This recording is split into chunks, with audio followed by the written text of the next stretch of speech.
歡迎大家嚟到與林醫生對話呢一個 YouTube 頻道。咁咧就如果大家未 subscribe 嘅話咧，記得 subscribe 呢個頻道，因為我每一次咧都會邀請唔同嘅嘉賓咧，就同我哋傾下偈。咁啊題目咧就好廣泛嘅。咁啊由呢一個碳中和、氣候變化、精神健康、長者服務、基層醫療，咩都好。咁我每一次咧遇到一啲特別嘅嘉賓咧，我就會請佢嚟我呢一個平台咧，就同我傾下偈，亦都同大家傾下偈，以至咧大家係了解香港各方各面嘅問題咧，都比較深入一啲。咁我哋呢個頻道嘅特色咧，就係我哋會傾得比較深入一啲嘅，就以至大家咧係可以了解一個議題咧，係比較除咗闊之外咧，就真係可以多啲嘅去明白同埋了解。咁今日咧，我就邀請咗我一位同事 Eva 咧，就同我就傾下偈，亦都俾大家認識下喺香港做安老服務，特別係院舍服務有啲乜嘢新嘅發展咧，同埋係大家感覺上好似傳統嘅安老院，其實今時今日已經帶動咗啲咩嘅改變咧咁樣。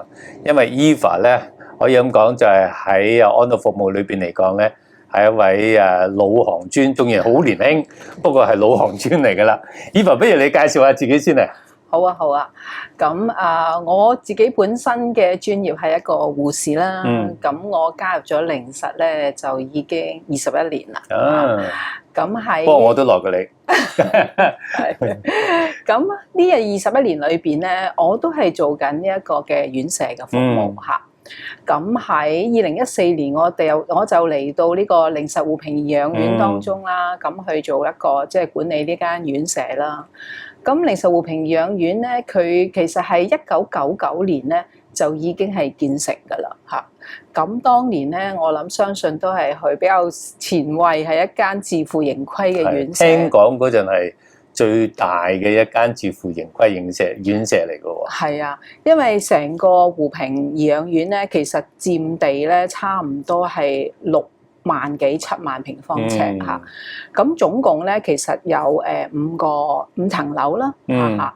咁我哋嘅服務裏邊咧，我哋包括一啲真係可以長期照顧啦嘅長者服務啦、住宿服務，同埋一啲嘅短期嘅住宿服務。咁咩叫短期咧？就係譬如話有啲老人家啦，佢哋喺醫院做咗一啲嘅手術嚇，或者例如好普遍嘅有時跌親啊，咁冇辦法返到屋企去照顧嘅話咧，咁可以入住我哋院舍咧，做一啲嘅復康嘅治療，咁讓佢哋咧係恢復返佢哋過往一啲嘅能力咧，然後可以返到屋企嘅。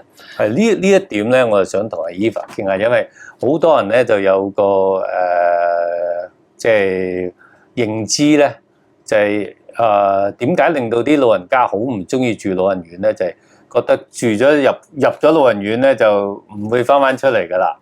咁就所以啲老人家就好怕住老人院嘅。咁同埋啲老人院嘅營運者咧，都好想啲老人家住到即係百年歸老嘅。咁就即係簡單講就係即係唔使出出入入咧，即係啲服務都簡單一啲啊嘛。咁但係點解你頭先講呢一個概念好似同好多人嘅認知有啲唔同喎？即係你頭先講話原來住老人院其實係做復康，做好嗰個即係執好自己個人之後咧，又可以返屋企嘅喎。咁對你營運咪其實好複雜，同埋即係講得俗啲，你咪好難營運，賺唔到錢咯。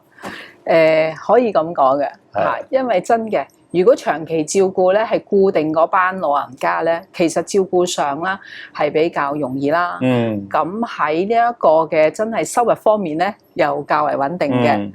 咁點解我哋有呢個概念咧？因為我哋睇到其實好多老人家其實真係好想返屋企，係啊，因為我哋中國人有句説話啊嘛，在家千日好啊嘛。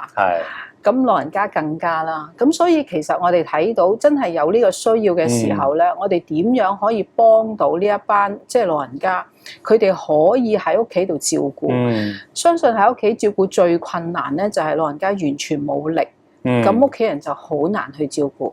如果佢能夠有啲力企到起身，或者係佢可以行到幾步嘅話咧，咁喺屋企照顧咧都相對容易，因為我哋都知道香港嗰個環境啦，屋企唔係太大啦，尤其是洗手間嚇。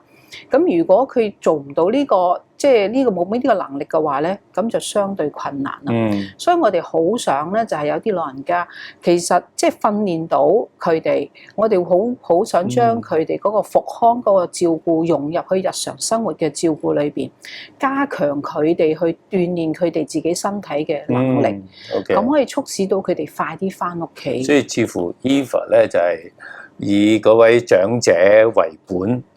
就幫唔幫到靈實就賺到錢就維持嘅啊！咁呢個絕對啱嘅嚇，即係縱然我係靈實嘅 CEO，我絕對支持 Eva 呢一種嘅講法，因為最後其實我哋都係服務有需要嘅人嘅。咁既然佢哋都屋企人好或者個老人家好，都好想佢翻屋企，其實我哋應該盡最大嘅努力，即係讓佢哋喺度復康咗，咪翻屋企咯。咁其實你而家喺院舍裏邊嘅幾多百分比到嘅老人家係咁樣，即係其實短暫啊，或者喺度即係住2-3個月啊，又可以翻屋企啊？大概有個百分比係幾多度？嗱，如果真係完全復康翻屋企咧，我哋有成30幾個 percent 㗎，係啊，哇，好高喎！係啊，曾經有一個比較特別嘅例子咧，有個伯伯咧入嚟咧，佢真係全臥床㗎，嚇。咁佢全臥床，咁跟住咧，我哋就慢慢即係輪椅都好少坐嘅。好少嘅入嚟嘅時候初期嚇，咁慢慢咧，我通過我哋嘅物理治療嘅訓練啦，同埋我哋諗一啲好嘅凳俾佢去坐啦，咁佢由瞓床到坐到輪椅，由去餵食到訓練佢自己去食翻嘢，跟住咧就係慢慢去練翻去行路。咁當中咧，我哋又幫佢移除咗條尿喉啦，幫佢令到佢咧行嘅時候咧，佢能夠自如一啲啦嚇咁樣。最後1年期間咧，佢係翻到屋企。哇！係。咁佢翻屋企前咧，佢自己親手咧係寫咗一個感謝信俾我啲同事。或者好難想像啊！即係佢幾多歲啊？嗰位老人家？80幾歲。80幾歲嘅老人家，即係佢因為中風，因為其他原因佢要臥床啊？佢係輕微中風，輕微中風，同埋有一啲谵妄症，有啲混亂嘅情況。所以佢由一個即係中風後，即係完全要臥床，就變咗就可以坐輪椅，變咗可以行。本來要插尿喉，所以佢咧就即係又自己唔會去廁所。而家可以自己去廁所，本來係要餵食，而家可以自己食到，所以我諗對嗰個長者同埋屋企人嚟講，一定好感恩，即係好多人咧個諗法就諗住，住老人院就住嘅啫，即係住喺度就等嗰日嚟到咁樣。咁但係如果聽 Eva 你咁講，似乎湖平嗰個宗旨就唔係咁喎，即係湖平係真係，即係呢間院舍成日都諗就係點樣可以令到嗰位長者可以復康得到。即係縱然佢要，即係無論即係希望佢一日可以翻屋企啦，就算佢翻唔到屋企，佢個生活質素都可以好啲，係嘛？係啊，冇錯啊，因為就算譬如話我哋講，我哋幫佢移除咗尿喉啦，因為我哋有呢啲計劃，或者係移除咗胃喉，咁可能好多因素屋企未必照顧得到佢，繼續喺院舍嗰度生活都好啦。咁起碼佢嘅生活質素啦，老人家佢可以更有自尊啦。大家記得 subscribe。與林醫生對話。